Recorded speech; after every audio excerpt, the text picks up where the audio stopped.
pautong kaca. Ulannya baralawo kampung, barafan nas mapa. Assalamualaikum warahmatullahi wabarakatuh. Waalaikumsalam warahmatullahi wabarakatuh. Alhamdulillah, puja ke Tuhan yang puja alam langit dan dunia, yang puja hura langit dan malam, yang puja Adam serta Hawa. Selawat ku Nabi salim ke insan. Assalamualaikum yang putuan sapa. Assalamualaikum tunggu di sini. Salim bak kamu dari rombongan lag sanjung sapa. Lepas di kampung jauh meneleh. Dalam kah penuh hajat kamu oleh bak orangnya intan setia. Hajat kamu oleh bak orangnya kadang sapa dalam mandu binaka merempah muka. Kisah sultan kesan bak kamu. Gilan orangnya giyu sambung sapa. Leja intan yang pasidro pajul sambino. Kesablako aso istana. Syahrul nama sablako pajul sambino. Dimesta perumoh kata. Sering kita kumanya. Bak kuci sino atau bak ulung tua. Naterima ngan dua dero. Dia kuahya sablako kung aso kama. Ada beda adat nganuko. Betan bako. Yang penting sama-sama ada sino. Kamu agama. Kadang masalah tingkah dan sikap si anak kamu ada di batu kusina sama-sama guna tempina. Ranuk kunehon mutuson robek tawa babeng bak lampu tua. Jurung muka segera biru baklen pumayung kamu di luar. Sehingga di kampung cukup sejarah kamu dah kena nesang kamu sebelah mata. Bak ni nak pedu kamu lagi nyok dolin to baru kaitan muka.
Bahkan dia bila mantau langkah punah susah nanto arah atau nang sibah badan anda. Ana kamu doa yang kuat desa susah wana dede lintun jaba sebabnya jibaji posiblah usai ini baik nahanmu emang apa kau kira-kira ana si dari kering aja tadi jodoh di sini resmi ulas lasa lain cara orang limpang baru bas mapa linto dia kamu bah kita puduk dan buruk ha. Dia ada bau tupai merapat ada balang sat anu cempalang kenang simbangan kamu sesat melangkah tilat maklum hai sahabat nasi dua-dua kuning talin kasih lo yang tilat gak ada wajah tilat dia maka angkat pasak dan spreadsheet dan berangkat kajian ya Allah. Di sini franchise pihak apa ingat cukup beratilah bakal bersana badannya ampas dan merasakan berangkat kaitan juga senang kulantun kamu cendera yang kejadian kamu omtika baca di sini urut tarikat lintung karat dalam kuroka radut Singapura kau pinang kejang tabur taidang pada mereka payah kamu tayangnya asal hidang dan diajun bang hancur muka menyagalan lengkapnya asal hidang dombalang anak muka oh hancur menang menyagalan lagi perjanjian jurungan dijangka kamu buka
tua.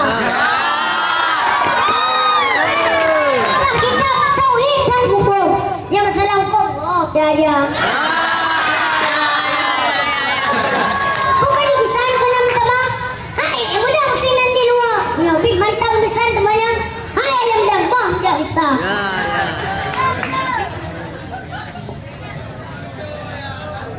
Kakak mau terima linto mandua ya roh. Terima kasih. Oh, kalinto mandara baru. Yang diingat, kenapa yang bawa pesan? Jika orang kata kajut pelaku primo. Baru ingat bakal kalinto. Seperti natos keluarga dara baru. Tersapa dengan siman. Mak dara baru tanggap lagi mahrod di dirimu. Ya dara baru tanggap lagi mahrod di dirimu.